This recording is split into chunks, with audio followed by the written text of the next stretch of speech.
তোরা দেখে নাও চ্যাপ্টার 1-এ পরিবেশের জন্য ভাবনা থেকে এই প্রশ্নগুলো খুব গুরুত্বপূর্ণ। সৌরশক্তির উৎস কি? মিথেন হাইড্রেট কি? এর সংকেত লেখো। মিষ্টি গ্যাস নামে পরিচিত গ্যাসটি কি? ওজোন স্তর ক্ষয়ের মূল কারণ কি? বিশ্ব উষ্ণায়নের দুটি কারণ, দুটি ফলাফল, দুটি নিবারণের উপায়। ট্রোপোস্ফিয়ার স্ট্র্যাটোস্ফিয়ারের অপর নাম কি? বেতার তরঙ্গ ও মেরুজ্যোতি কোন স্তরে দেখা যায়? বর্তমানে সর্বাধিক তাপন মূল্যযুক্ত জীবাশ্ম জ্বালানির নাম লেখো। রিনিউয়েল ও নন রিনিউয়েবল শক্তির দুটি করে উদাহরণ দাও। সিএনজি এর মূল উপাদান কি? এর পুরো নাম লেখো। চ্যাপ্টার 2 গ্যাসের আচরণ থেকে কী কী আসবে? এই অঙ্কগুলো আসবে, দেখে নাও। ঠিক আছে, এই ধরনের প্রশ্নগুলো আসবে, স্ক্রিনশট করে নাও পারলে। ঠিক আছে, ছয় ছয় 7, 8, 9 9টি প্রশ্ন টোটাল আমরা দিয়েছি। এই 4টে প্রশ্ন লাস্টে, সেটাও স্ক্রিনশট করে নাও। এরপর চলে যাবো রাসায়নিক গণনা অধ্যায়। রাসায়নিক গণনা অধ্যায় দেখো কী কী ইম্পর্টেন্ট রয়েছে। প্রথমেই কিন্তু দেখো এই দুটি প্রশ্ন রাসায়নিক গণনা থেকে কিন্তু অঙ্ক প্রশ্ন হিসেবে আসবে। এবার চ্যাপ্টার 4-এ চলে যাব, যেটা তাপের ঘটনাসমূহ, সেখান থেকে কী কী প্রশ্ন আসবে এখান থেকে দেখে নাও। প্রথমেই দেখো 1, 2, 3, 4, 5টি প্রশ্ন এখানে দিয়েছি, এইটা কিন্তু স্ক্রিনশট করে নাও। এরপর চ্যাপ্টার 5-এ চলে যাব। চ্যাপ্টার 5-এ এই প্রশ্নগুলো আসবে, 1 থেকে 5 অবধি দিয়ে দিয়েছি। পারলে তোমরা স্ক্রিনশট করে প্র্যাকটিস করা শুরু করে দাও। এই প্রশ্নগুলো এবারে গুরুত্বপূর্ণ, আমরা কিন্তু জানতে পেরেছি কোথা থেকে? স্বনামধন্য শিক্ষক অনির্বাণ স্যারের থেকে, এবং তিনি কিন্তু বিগত 15 বছর ধরে খাতা চেক করছেন মাধ্যমিকের, এবং কোশ্চেন বানানোর সাথে জড়িত রয়েছে। তো 6 থেকে 13 অবধি কিন্তু এই প্রশ্নটা স্ক্রিনশট করে নাও। এইগুলো কিন্তু এই চ্যাপ্টার থেকে পড়ে যাবে, স্নেলের সূত্র থেকে শুরু করে আরও প্রতিবিম্ব আলো চ্যাপ্টার থেকে পড়ে যাবে। ঠিক আছে, এরপর 14, 15 এই দুটি প্রশ্ন মানে অঙ্ক টাইপের প্রশ্নগুলো পড়ে যাবে। 16, 17, 18 অবধি পড়ে যাবে।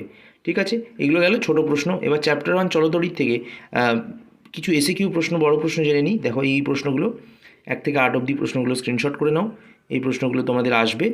ঠিক আছে, আচ্ছা 8-এর পর আমরা চলে যাব 9 নম্বরে। 9, 10, 11, 12, 13, 14, 15 15 দাগ অবধি এই প্রশ্নগুলো পড়বে। বিওটি এর কত জুল? সিএফএল এলইডির পুরো নাম কি? কোনটা সাশ্রয়ী? এই প্রশ্নগুলো কিন্তু বেশি করে আসবে। ঠিক আছে, এরপর 6 থেকে 11, 21 অবধি এই কিন্তু পুরো টুকে নাও। 16 থেকে 21 অবধি এই প্রশ্নগুলোও আসবে।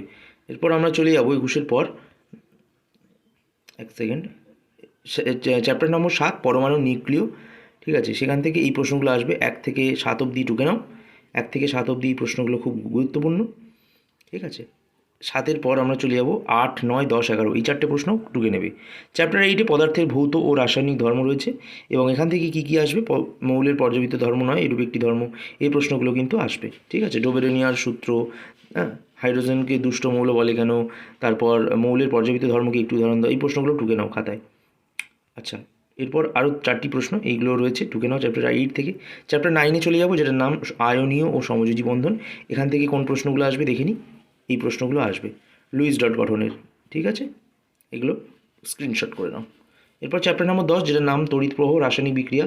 এখান থেকে সম্ভাব্য প্রশ্নগুলি হচ্ছে তড়িৎ বিশ্লেষণ কাকে বলে থেকে শুরু করে দেখো 1, 2, 3 স্ক্রিনশট করে নাও। এরপর 4, 5, 6, 7 দেখিয়ে দিয়েছি, 4, 5, 6, 7টাও স্ক্রিনশট করে নাও। অধ্যায় নম্বর 11, যার নাম পরীক্ষাগার ও রাসায়নিক শিল্পে অজৈব রসায়ন।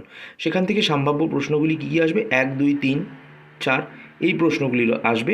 ঠিক আছে, এই প্রশ্নগুলি পড়বে, এই প্রশ্নগুলি টুকে নেবে খাতায়।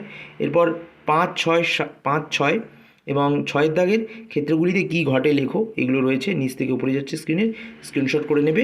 এগুলো কিন্তু তোমাদের শিক্ষকদের দ্বারা বা নিজেরা বই থেকে খুঁজে উত্তর কিন্তু লিখে নেবে, অথবা আমাকে বললে আমি পিডিএফ লিঙ্ক দিয়ে দেবো। তোমরা বলবে, আমি পিডিএফ লিঙ্ক দেওয়ার চেষ্টা করব।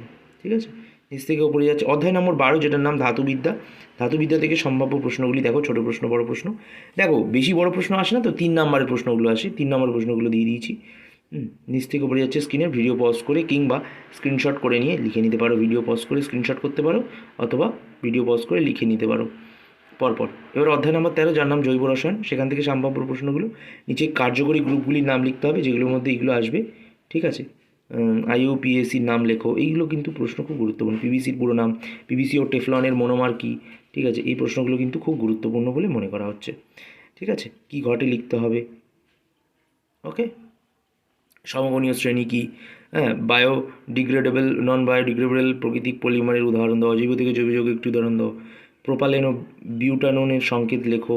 সম্পৃক্ত অসম্পৃক্ত হাইড্রোকার্বন, জৈব অঙ্গুর অজৈব অঙ্গুর পলিমারের মধ্যে দুটি পার্থক্য, কীভাবে পরিবর্তন হয়, এগুলো কিন্তু সব তোমাদের লিখতে হবে।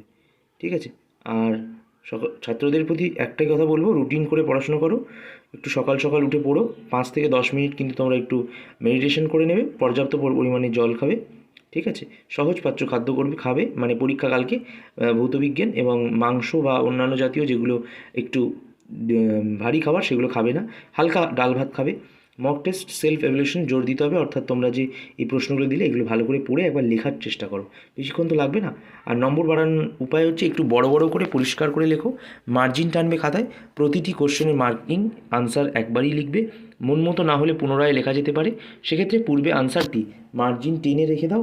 রাসায়নিক সমীকরণগুলি সমিত সমীকরণ হবে, এককগুলি সঠিক দেবে, গণিতের ক্ষেত্রে একই পদ্ধতিতে উত্তর দেওয়ার চেষ্টা করবে।